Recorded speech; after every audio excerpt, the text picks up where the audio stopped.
Capítulo 11. El gran dador de un nuevo propósito.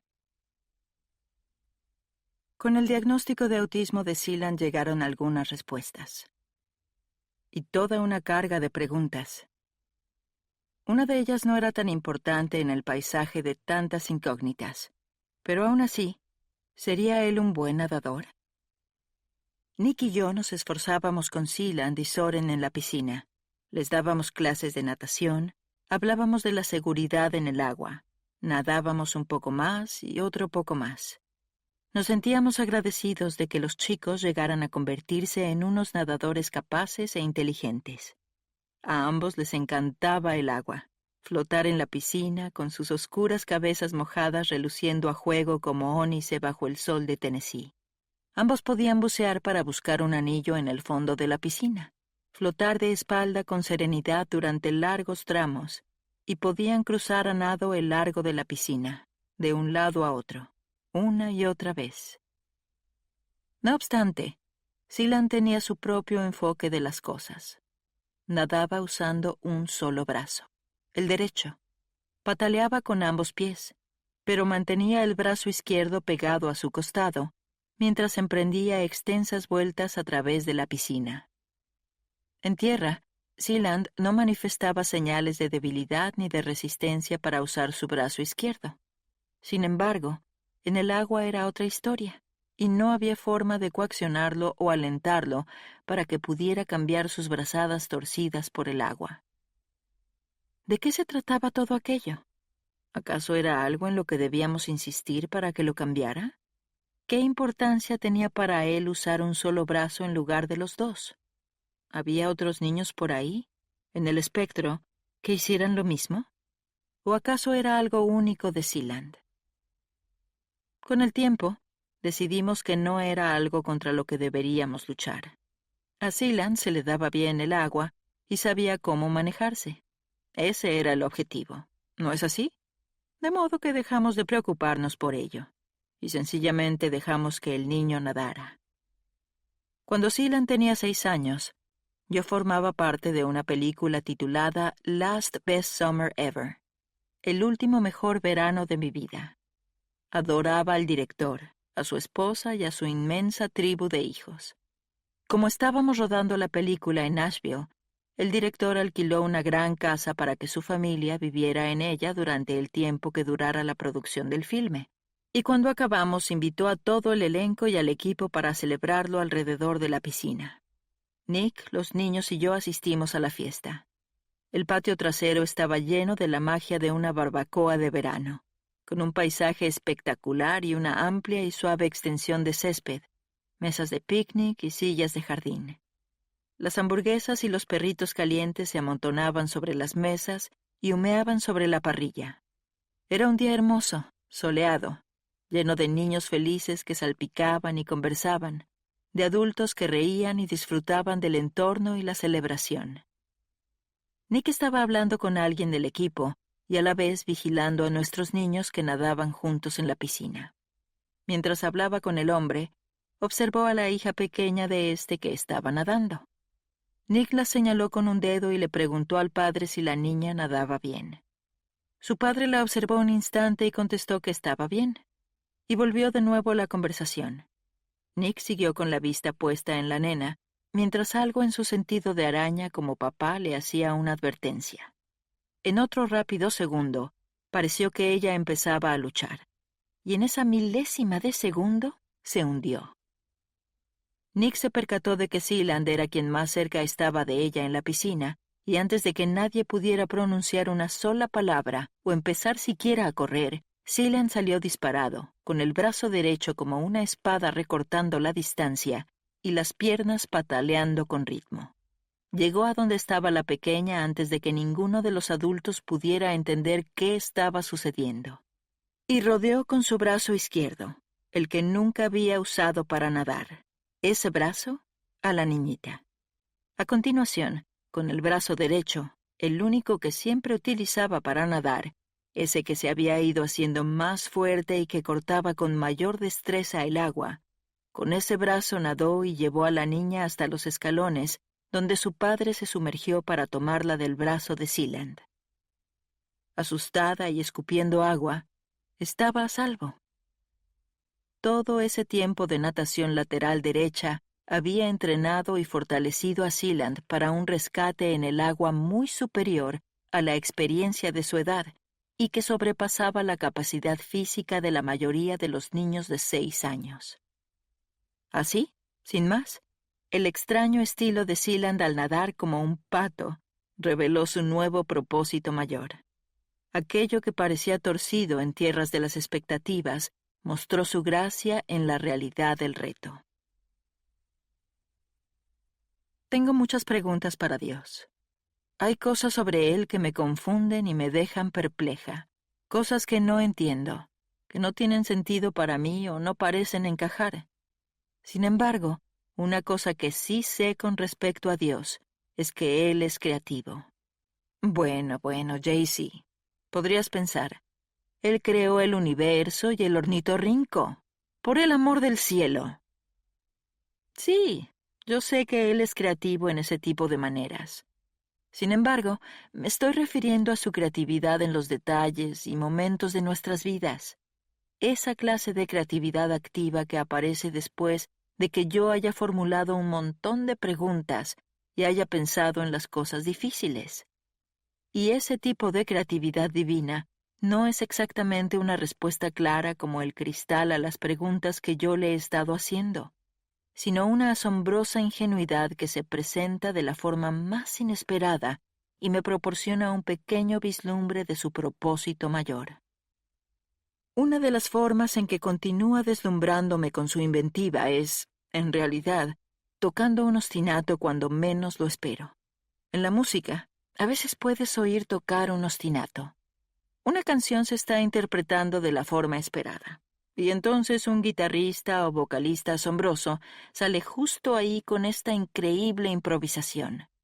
Irrumpe con el instrumento y hace un punteo o grita con su voz de una forma que hace surgir por completo el corazón de la música, aunque sea inesperado e improvisado.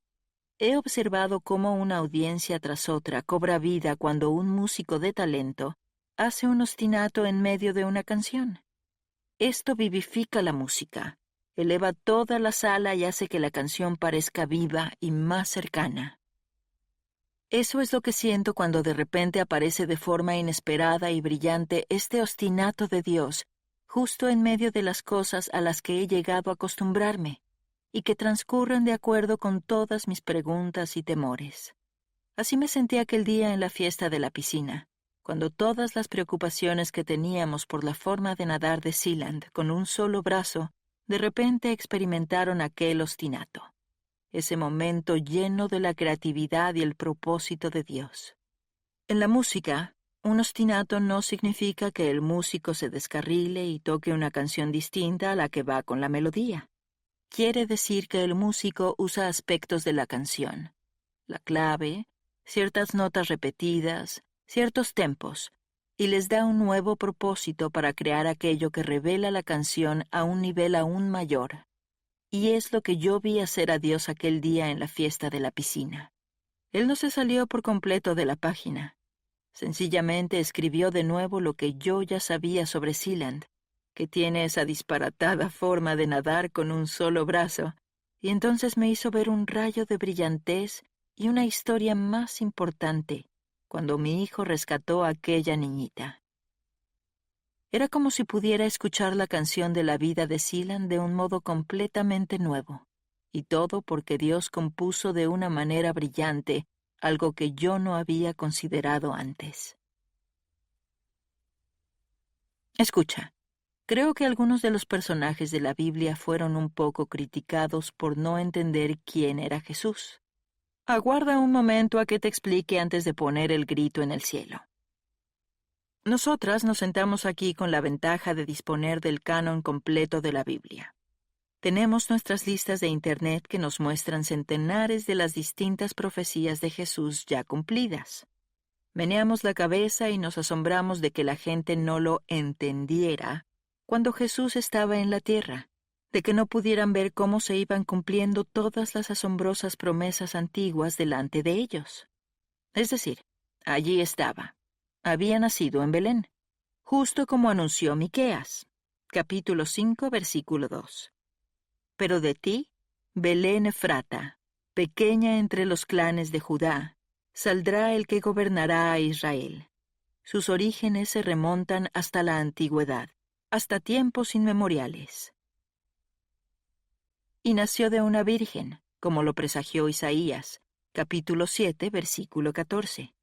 Por eso, el Señor mismo les dará una señal. La Virgen concebirá y dará a luz un hijo, y lo llamará Emmanuel.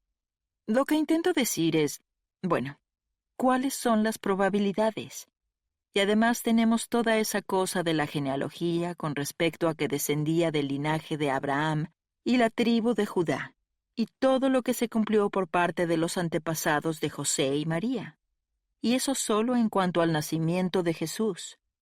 Fueron muchas las profecías del Antiguo Testamento que se cumplieron a través de su vida. Sin embargo, he aquí el problema. Muchos creyeron que el Mesías vendría como guerrero militar literal, como alguien perteneciente a las fuerzas de operaciones especiales de tierra, mar y aire, si quieres decirlo así, nadando con los dos brazos hasta alcanzar la orilla de la injusticia y la opresión romana, tomando la playa por asalto e introduciendo un nuevo gobierno. En cambio, este hombre se apareció en una familia corriente, que vivía en una ciudad anodina, sin dinero, sin posición, sin forma discernible de sacudir al ejército y al gobierno en funciones. Era como si nadara contra la corriente cultural, con un brazo atado a la espalda. Y esto no era lo que la gente buscaba ni lo que esperaba. Él no hablaba como ellos creyeron que lo haría. No miraba como pensaban que lo haría. No los instó a rebelarse contra los romanos. No provocó una sublevación. Y a causa de esto, porque ellos interpretaban las profecías del Antiguo Testamento sobre un Salvador a través del paradigma de los acontecimientos de la época, no oyeron el ostinato que Dios estaba tocando. Existen varias ocasiones en el Nuevo Testamento donde las Escrituras señalan que Jesús extendió su mano para sanar a alguien. Y en Apocalipsis se indica que Él tiene 7 estrellas en su diestra. Algunos creen que éstas representan a las primeras iglesias primitivas. Otros tienen ideas distintas con respecto a su significado. Como quiera que lo interpretes, sabemos que aluden al poder que Él ostenta en esa mano derecha. Sin embargo, hay algo que podemos perdernos algunas veces, como les ocurrió a muchos de los contemporáneos de Jesús. En lo tocante a nuestra salvación, Él usó ambas manos, las extendió, sobre una cruz, atravesadas por los clavos. En una mano, tenía el poder de pedirle a Dios que enviara a una legión de ángeles para ponerle fin a su propio sufrimiento. Pero en la otra, mostraba su sumisión a cómo Dios le daría un nuevo propósito a la comprensión de las personas con respecto al concepto y la profecía del Mesías, y lo ampliaría hasta que superara con creces lo que ellos podían imaginar. A mí me parece que Jesús tenía ese brazo izquierdo preparado para recogernos cuando nos estuviéramos ahogando en la resaca del pecado. Transcurría octubre del 2015. Y llevábamos a los niños al lugar más feliz de la tierra. Tal vez lo sea, siempre que no te importe pagar un ojo de la cara por los sándwiches de crema de cacahuete. Eran las extraordinarias vacaciones de la familia Velázquez González a Disney World, y estábamos entusiasmados. Habíamos planeado y ahorrado durante mucho tiempo para este viaje, y los niños, me refiero a Sealand, Soren y Nick, estaban cautivados por la emoción. Llegamos al parque con un plan de batalla completo, con toda clase de ideas y consejos sobre cómo lograr disfrutar de todas las atracciones y ver todas las presentaciones. Sin embargo, yo estaba luchando. Llevaba un par de semanas con una extraña tortícolis, y mientras más tiempo llevábamos en el parque, caminábamos y comíamos los sándwiches súper caros de crema de cacahuete y jalea, más me dolía. En un momento dado, después de una de las atracciones, sentí que apenas podía girar la cabeza. Nick se percató de mi esfuerzo y decidimos que me tomaría una tarde para recibir un masaje que calmara los irritados músculos de mi cuello. Así que fui a la consulta del terapeuta, dejando que Nick se las apañara con los niños. El masaje pareció ayudar un poco. Me seguía doliendo el cuello, pero ya no tenía los hombros pegados a las orejas en respuesta al dolor. Volvimos a casa desde Orlando, completamente satisfechos de Disney y cansados, pero felices. Yo regresé de nuevo a los horarios de mi programa matinal en la emisora de radio, la escuela de los niños y las fechas de los viajes musicales míos y de Nick. Hasta agosto del 2016. Ahora puedo mirar en retrospectiva y ver que las cosas se estaban preparando, pero en aquel momento me tomaron por sorpresa. Me desperté una mañana con un dolor increíble que me impedía respirar. Se irradiaba desde el núcleo candente de la parte trasera del cuello y recorría toda mi espalda, por encima de los hombros. Eran oleadas de dolor que explotaban desde ese centro de lava en mi cuello y enviaban ríos de fuego por todo mi cuerpo. De alguna manera, Nick logró llevarme toda retorcida a la consulta del doctor, quien programó una resonancia magnética. Esta reveló que tenía una importante hernia y protrusión de los discos en la C5, C6 y C7, exactamente las vértebras de la zona en la que se encuentran el cuello y los hombros. La C6, en particular, es el punto donde la raíz del nervio se desvía para crear el movimiento y controlar tus brazos. La C5 es fundamental para la flexibilidad y el soporte de cuello y hombros, así como también lo es la C7. Se trata de una zona que también puede ser susceptible al daño por nuestra forma de erguir la cabeza, sentarnos y girarnos para mirar las cosas y la pantalla de una computadora. Y por la manera en que nos colocamos frente a un micrófono. Por ejemplo, en una emisora de radio. Exactamente. Tras la resonancia magnética, me dieron la baja médica. No podía seguir haciendo radio, ya que sentarme tras el micrófono lo empeoraría todo. No podía hablar, pues incluso los músculos necesarios para el habla y los de la garganta estaban inflamados e irritados por todo el caos de mi cuello. Se suponía que tenía que tomar las cosas con calma, descansar y enfocarme en evitar aquello que pudiera irritar más y crear mayor hinchazón y protrusión en mis discos. El reposo obligatorio que podía manejar. El dolor que no podía soportar. Un dolor constante. Con cada aliento. Cuando giraba la cabeza era como si me clavaran un puñal. Esforzarme para mantener mi cabeza quieta me taladraba el cerebro. Hablar era muy doloroso. Vestirme era sentir como hojas de afeitar. ¿Puedo escuchar tu siguiente pregunta? Y la entiendo. De verdad que sí. ¿Por qué no tomar medicamentos y ya? La medicación me asustaba más que el dolor. En mi vida ha habido muchas personas que han acabado siendo adictos. He visto el efecto en los seres humanos, sus familias, sus profesiones. Decidí no atiborrarme de fármacos para lidiar con el dolor y escogí aguantar lo que pudiera a base de ibuprofeno y una almohadilla térmica. Sé que no es lo que cualquiera escogería, y honro cualquier elección que tú hayas hecho para tratar con el dolor crónico. En mi caso, quería acabar con este periodo emergente de inflamación de la mejor forma posible, sin mayor riesgo para mi sistema. Los médicos se reunían y consultaban para resolver qué hacer a continuación. Para muchos, en mi condición el paso siguiente tenía que ser la cirugía.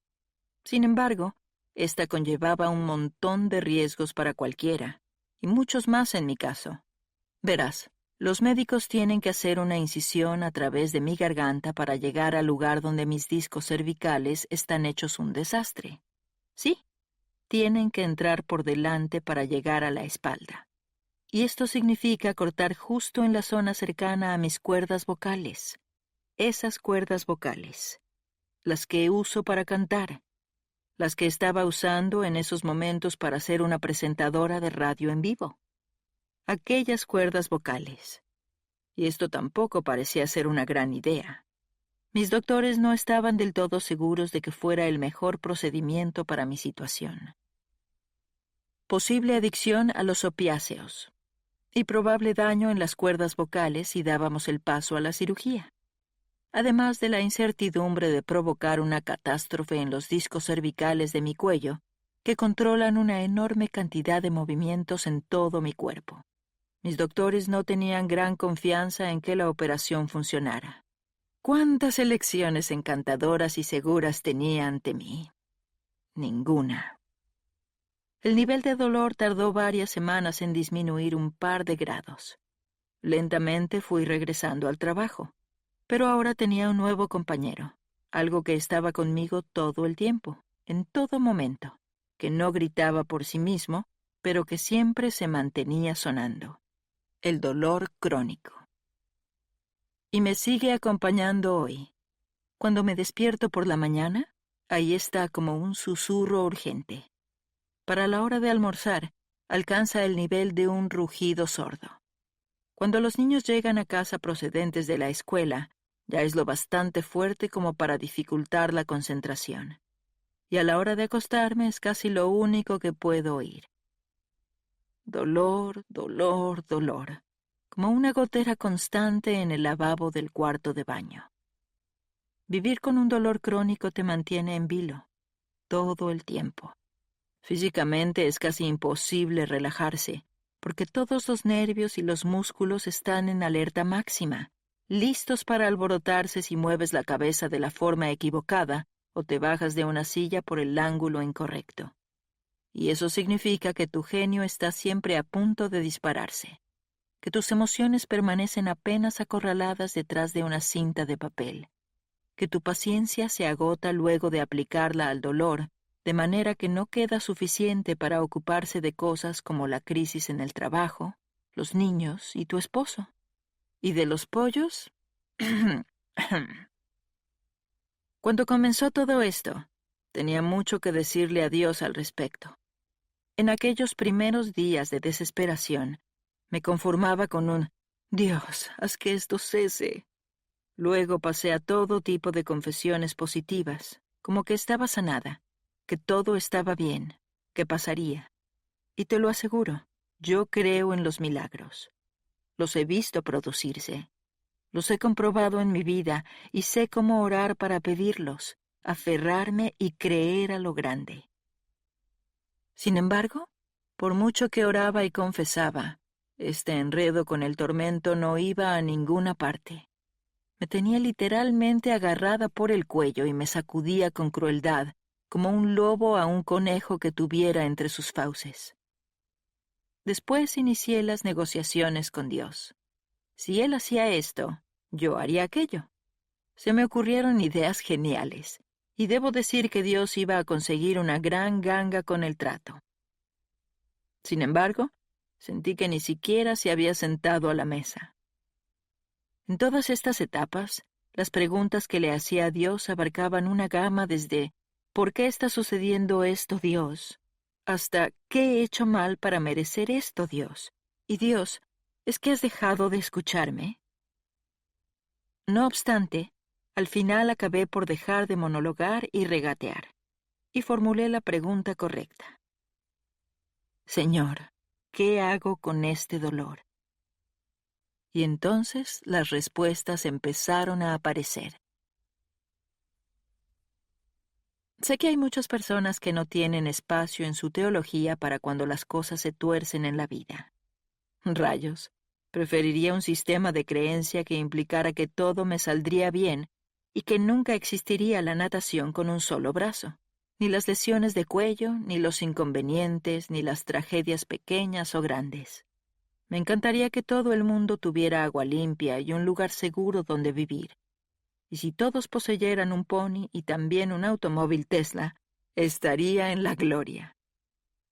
Sin embargo, vivimos en un mundo totalmente caído, y eso significa que vivimos en un césped fragmentado, con los bordes andrajosos de lo que podría haber sido, con la metralla restante de la decisión explosiva de Adán y Eva de escuchar al enemigo y comer el fruto del conocimiento del bien y del mal. Vaya con Adán y Eva.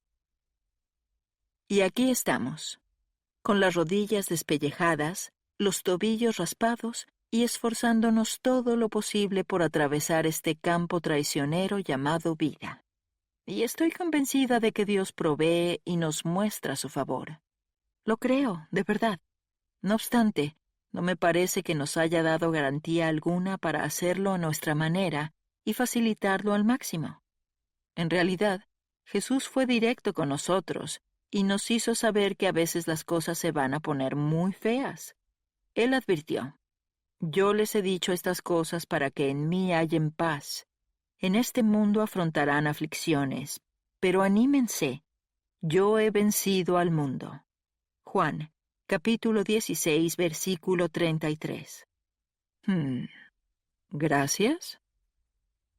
Preferiría seguir a un Salvador sincero conmigo y no a uno que me pretende tranquilizar, pero que permite que me engañe cuando la vida golpea.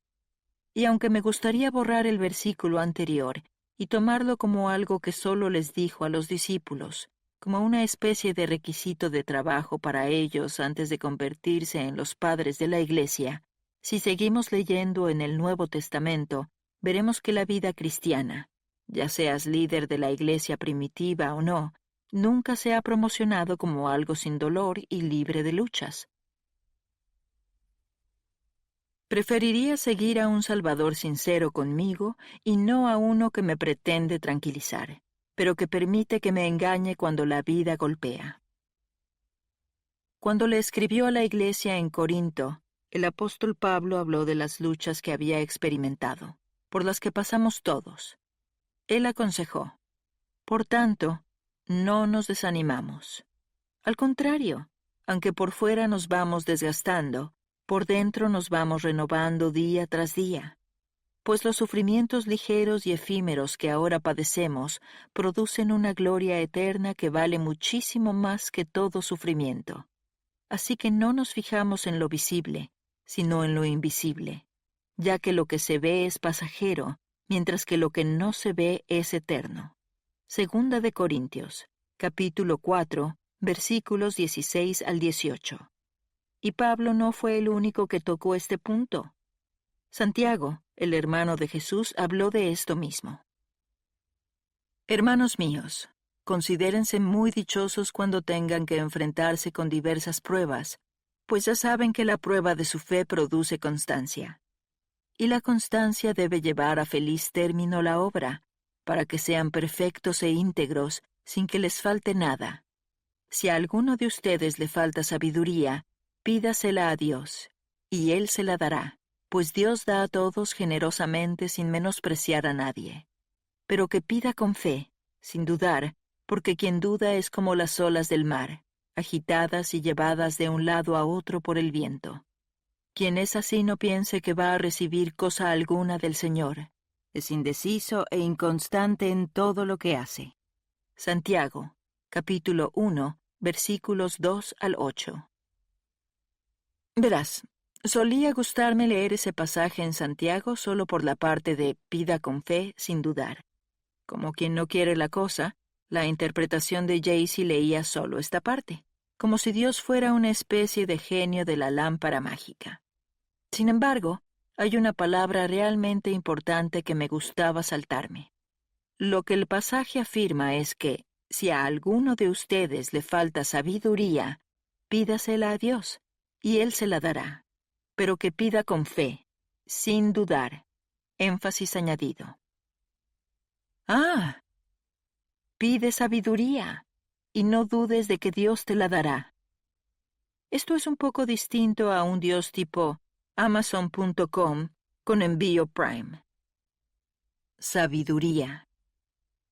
Al leer la historia de Salomón, veo que Dios se deleita cuando uno de sus hijos le pide sabiduría con respecto a una situación en lugar de cuestionarla.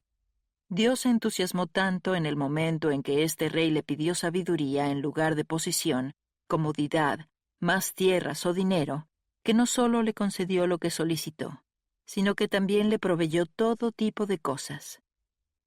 Con demasiada frecuencia, al enfrentarnos a la dificultad, las circunstancias que nos machacan y nos dejan perplejas, olvidamos formular esta importante pregunta.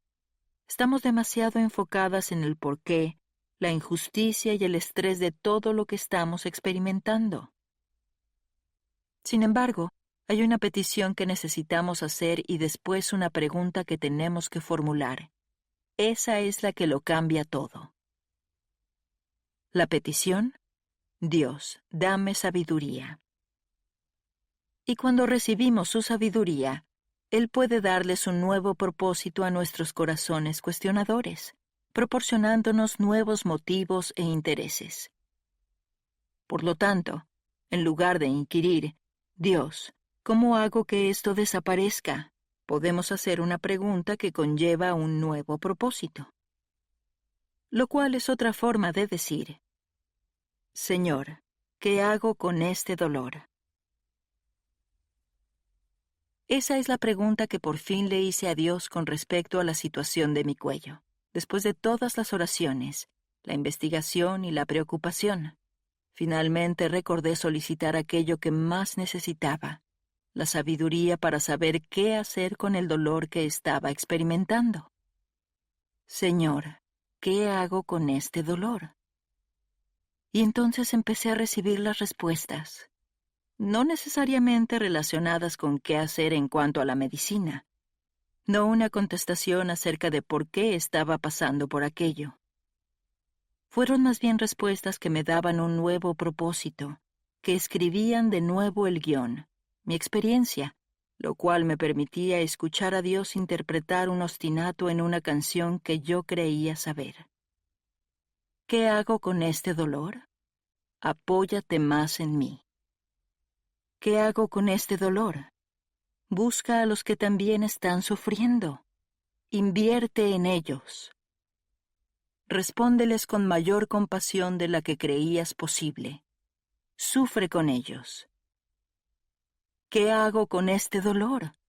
Confía en mí. ¿Qué hago con este dolor? Úsalo para hundirte a mayor profundidad en el fundamento de tu fe. ¿Qué hago con este dolor? Deja que te madure. Deja que te enseñe perseverancia. ¿Qué hago con este dolor? Deja que produzca un impacto positivo. Observa cómo lo hago. ¿Qué hago con este dolor? Bendícelo como maestro, como compañero, como amigo que te recuerda el sufrimiento de mi hijo por la condición humana. ¿Qué hago con este dolor? Observa mi creatividad. Dios está dando un nuevo propósito a mi dolor. Ahora soy más amable, una oyente más intencional. Me muevo con un poco más de lentitud, lo que significa que dispongo de más tiempo para percibir las cosas. Soy moderada conmigo misma, siento mayor empatía. Y me ha acercado más, mucho más a Dios. Y esto significa que ahora tengo la oportunidad de ayudar a traer a más personas a su trono de gracia, incluso de compartir con mayor autenticidad la esperanza que tengo más allá de esta vida. Dios puede darle un nuevo propósito a todo, desde el dolor de aquel primer matrimonio fallido hasta el diagnóstico de Sealand y mi actual situación médica, como el gran dador de nuevo propósito que es. Y la forma en que por lo general parece hacerlo es interpretando un ostinato cuando las cosas no resultan como esperábamos, cuando duele más de lo que creíamos posible, cuando afrontamos una decepción más profunda de lo que nos gustaría. Y ese ostinato produce esperanza y sanidad en otras personas con las que no nos habríamos encontrado si todo estuviera saliendo como queremos. No me pasa desapercibido que la situación de mi cuello debilita mis brazos un poco más de lo normal. Mi brazo y mi mano derechos han permanecido siendo en cierto modo más fuertes, ya que tiendo a usarlos más. Mi brazo y mi mano izquierdos luchan a veces contra el dolor de mantenerse bien. Sin embargo, esto es lo que sé. A veces Dios nos hace nadar con un solo brazo para que podamos enganchar el otro alrededor de otra persona y la llevemos a la orilla de la gracia. Porque tenemos un Dios que puede darle un nuevo propósito a todo, incluso a las cosas que el mundo preferiría arreglar.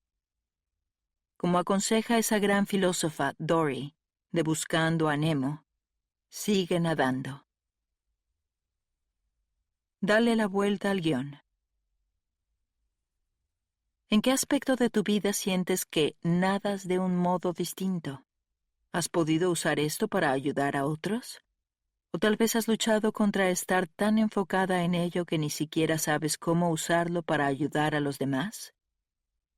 Quizá hayas pensado siempre en Dios como el gran proveedor, el sanador, el santo, y lo es. Sin embargo, ¿cómo expande tu entendimiento para que lo veas como el gran dador de un nuevo propósito? Cuando afrontas circunstancias desquiciantes, ¿le pides primero sabiduría a Dios? ¿Por qué sí o por qué no? ¿De qué forma podría esto cambiar las cosas si procuraras en primer lugar su don de sabiduría? ¿Y qué ocurriría si le preguntaras qué hacer con aquello que ha surgido en tu vida, en lugar de inquirir cómo te puedes deshacer de ello?